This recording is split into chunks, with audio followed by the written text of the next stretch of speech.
Golda is a movie that, honestly, I never even heard of until Movie Scene Canada, the company I work for, asked me to review it in relief of our other critic who's going to TIFF. And I'm like, okay, you know what? Sure, no big releases are coming out this week. I missed Blue Beetle. Let's do Golda. Sure. Watch the trailer. This could actually be good. Looks kind of like Imitation Game. But the question still remains, does Golda suck? Hey guys, my name is Brandon, aka the BrandoCritic. Thank you so much for being with me today. I really do appreciate it. And on this channel, I just want to cut through the BS of toxic fandom and gatekeeping and just needless politics and all that crap, and just tell you guys honestly if I thought that this movie sucked or if it's actually worth a watch. In my own opinion, of course. But let me know your opinion down in the comment section down below. Did you like this movie? Did you hate this movie? Are you guys excited to see it? Whatever the case may be, let me know down below. Now, let's get started. So Guy Nattiv is our director, and I'll be honest, I haven't seen a single one of his movies, but he did win the Best Short Academy Award for Skin, but he also did Life Unexpected and Magic Men. Like I said, I haven't seen any of these movies. If I should watch any of these, let me know down below. And Helen Mirren is our main star. She plays Golda Meir, the Prime Minister of Israel in the 1970s, and this is basically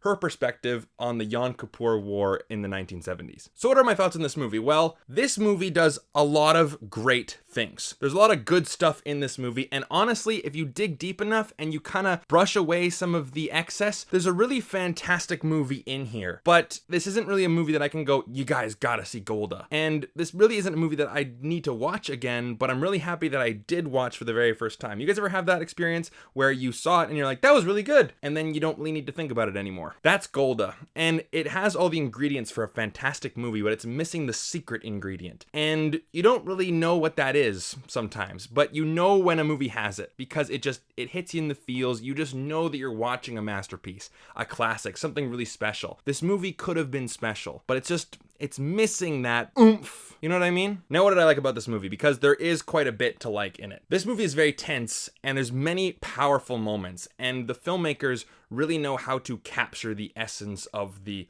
horrors of war, even though we're not really on the battlefield. There's like one scene where we actually see the actual war, and it was from a very far distance too. It's not like Saving Private Ryan where we're on the beach in the battle. It's from very far away. One of our characters is in a helicopter and he's looking down and he's seeing the battle, and it's at night. He doesn't see any of the soldiers per se. He's just seeing a lot of explosions and tanks, and it's, you know, in the distance, but there's that radio chatter. Radio chatter to me, like in war movies, it always gets me. It always, you know, the hairs in the back of my neck start to, you know, stand up. They're all over us. It's an ambush.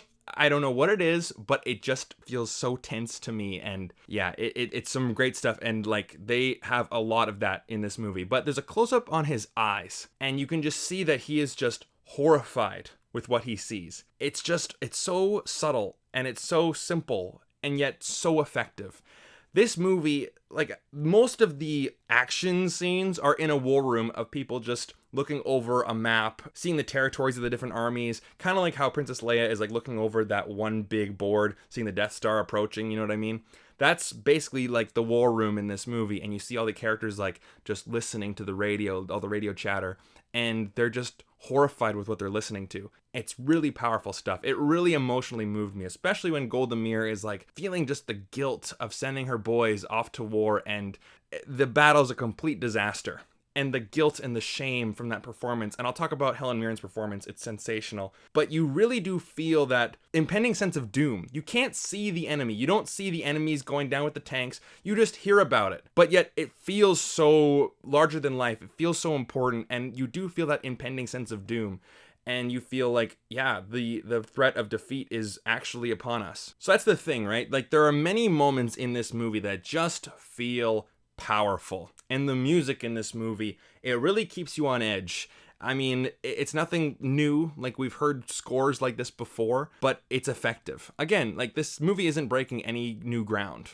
It's just really well made for the most part. I will get into some filmmaking techniques later on that really hold it back from being a fantastic movie, but we'll get into that. Another little moment in this movie that makes this feel more personal and does, you know, add more to the weight of what's happening in the story. Golda Meir, the Prime Minister of Israel, the only thing that she ever writes down in the movie, and there's close-ups of it, are the casualties. She doesn't talk about, you know, this Egyptian army is going over this canal and they're going to take this bridge. None of that stuff. She only writes down the casualties. And I think that's really powerful stuff. This leader cares about her people. Now, I'll be honest, and I'll get this right out of the way. I know nothing about the Israeli-Egyptian conflict of this time, the Yom Kippur War. I didn't really know anything about it. I knew that it happened, but again, my knowledge is so minuscule. So when I say like, oh, I like this character, I'm only talking about the characters in the movie. I know that these were controversial people. I'm so far removed from anything that's really going on there, so I have a little bit of forgiveness.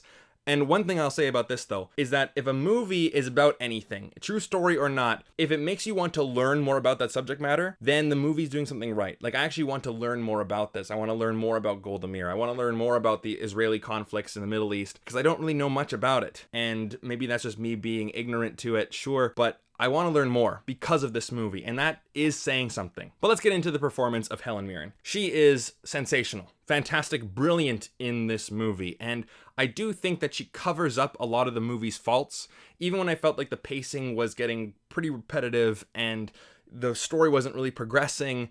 She carries this movie. She is phenomenal. One of her best performances. And honestly, Helen Mirren is an actress that I don't really think about when people talk about like, oh, who's your favorite actress? I always say, Jennifer Lawrence, Margot Robbie, Meryl Streep, Emma Thompson, Emma Stone, Emma Watson, any other Emmas out there, you know what I mean? So Kathy Bates, right?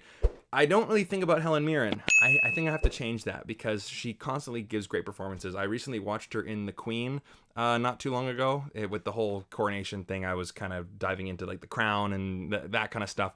She's great there, and she's great here too. The makeup is phenomenal. Her accent is just really great. But she really captures the duality of a woman who is suffering from anxiety and she's dying, right? And you can tell that because she's just chain smoking like crazy. And it's so crazy because you're in those scenes where the war room is going on and all that stuff, and you're like, of course you'd have to smoke that much because like how else would you stay calm? And she just puts up a great front of being confident, and she's got the sense of humor about her, and she always knows what to say, and she's a great politician, and she has a way with her words, and she's so confident and charismatic that I just loved watching her on screen, and I would follow this woman into battle. And again, I know it's a controversial thing to say because, again, she was a controversial figure herself, but just judging her character in the movie, I trust her because of her performance. So that says something. She manages to keep a strong front, but she's yet approachable, and she's firm, but she's not a tyrant, and she's trustworthy. At least it appears that she's trustworthy. Like, I really liked her character in this movie. Some of her great lines include like, if I have dementia, please tell me. I don't trust the flatterers. Or when she calls up government officials in the United States, yep, we got problems with the neighbors again. I love that line. I immediately sided with her character after she said that. And it is fascinating to see how her political mind works. She says, if we win, then the Russians will think this, and the Saudis will think this, but then, of course, the Egyptians will have to think this with the Saudis, and it's just the interworkings of everything. She's so smart. Or, this is another great line, it's easy to know when you've lost. Knowing when you've won, that's the hard part. So yes, a lot of amazing ingredients in this movie, but it doesn't reach that like fantastic level, even though there's fantastic elements in it. Part of it, I think, is the pacing. It does feel very repetitive, and I don't think the movie did a very good job at really laying the groundwork with who's who, who's doing what, what's the conflict. And yes, this really is a story about her, and she's so great that, that kind of falls to the wayside. But I will say, though, that if you weren't really getting into her character, or if the character didn't do anything for you, then the pacing and the story would really fall to the wayside because there's not that strong foundation. I didn't really know what was happening, but I just loved her performance so much that I didn't really care, if that makes any sense. And a big one, too, is the invisible director. Now, I have talked about this on my channel before, and it's something that we learned in film school. When you watch a movie, generally speaking, when you're in the audience, you shouldn't be noticing the edits. You shouldn't be noticing the camera angles or the effects or anything. You should just be in the story. You should be with our character along their journey, trying to defeat the bad guy, trying to learn something new, trying to get the girl, or whatever the case may be. You are just watching characters go through their story. If you are taken out of the movie and you notice the edits, you notice the camera angles, you notice a film being made, then the movie is not doing its job because you're supposed to be sucked into the world as opposed to watching it from afar. Now, again, some directors have a very distinct style, and yes, some movies are style over substance, but generally speaking, you're not supposed to notice these things. In this movie, yes, for the most part, I was watching Golda Meir and this war happen in the war room and all the interworkings between all the characters and all the politics. And I was in the world. Even though I was a bit confused, I was in the world. But then a certain camera movement happened and I'm like, oh my God, yeah, I'm watching a movie. Like, they were so mind-boggling. And for moments in this movie, I wasn't watching the story. I could see, yes, okay, this is a director and a DOP holding a camera on a rig or on a dolly, and we got the move and we got the move. I can notice that they're actors in front of a screen. And I noticed that, okay, now we have this shot, we have this shot.